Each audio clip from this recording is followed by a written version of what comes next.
the table lang. Ayan, dito. Yes. Okay. Oh, Okay. Yeah.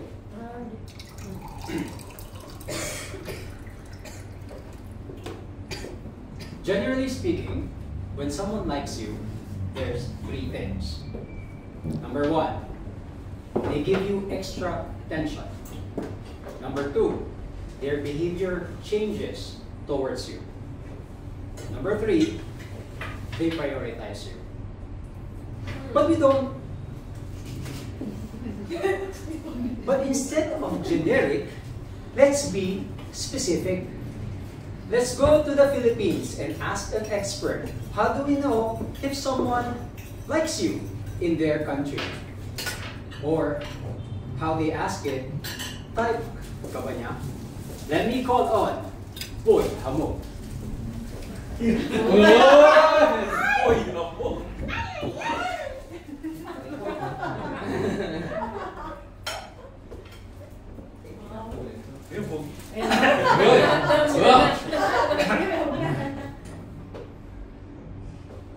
Wow! Magandang gabi, mga nagagwapuhang lalaki, magagandang binibini. Ako, si Boy Hamo. Ikaw ba'y nagtataka? Nagdududa? Napapaisip?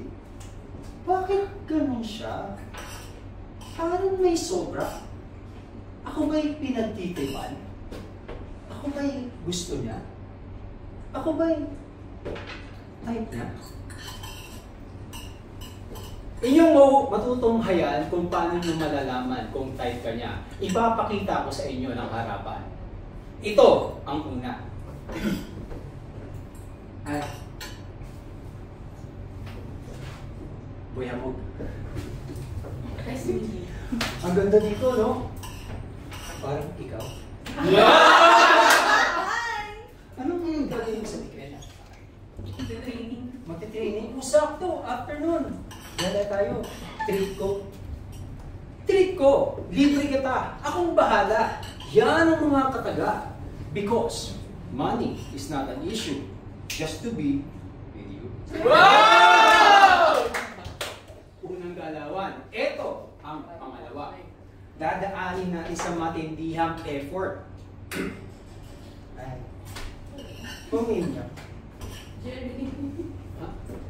Jerry. Jerry! Hi, Jerry! Taga saan ka? Quezon City. Oh, okay. Lapit lang. After nito, bukas, office naman. Okay. Gusto mo, after itong meeting, hatid na kita sa inyo. Tapos bukas, balik ako, sundin kita, galing kita sa office.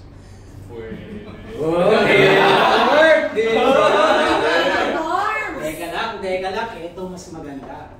Dahil alam mo kung saan siya nakatira, makikita mo pa kung sino ang kasama niya.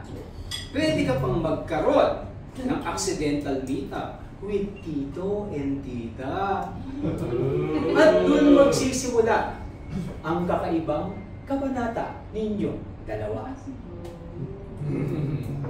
Hindi pa tapos, syempre mas maganda tatlo. Ito ang pangatlo. Kasi hindi ka naman lahat palaging katabi niya o nandyan sa kanya. Hello, Lindy! Lindy, narinig mo ako? Hello? Hello. Hello! Uy, Lindy! Kumain ka na? Ha? Lindy, kumain ka na? Kumain na. Oo, kumain na. Oh, sakto! Gusto mo ng dessert? Oo, gusto ko. Okay. Oh, yeah. Huwag ka mag-alala. May parating na dyang Grab driver na kuya. Tapos, kain ka lang. Ayaw ko kasing nagugutom ka. Okay, sige. Tawag ka lang ako ulit. Enjoy your dessert. Kita-kits. Bye-bye. Thank you. Padala!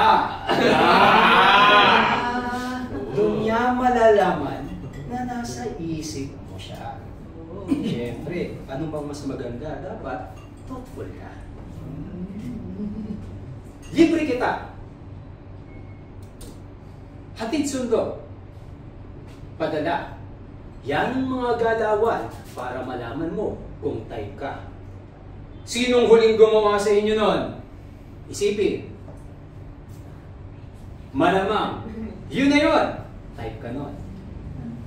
Isa lamang paalala para sa inyong natunghayan. Huwag gagamitin sa kalokohan. Baka makagulo kayo ng payapang isipan. Bago simulan, pag-isipan at paghandaan. At kapag sinimulan, iyo, panindigan. Ako, si Mark Longa, ay mali. Ako, si Boy Hamo, na nagsasabi, malamig kapag walang kuma.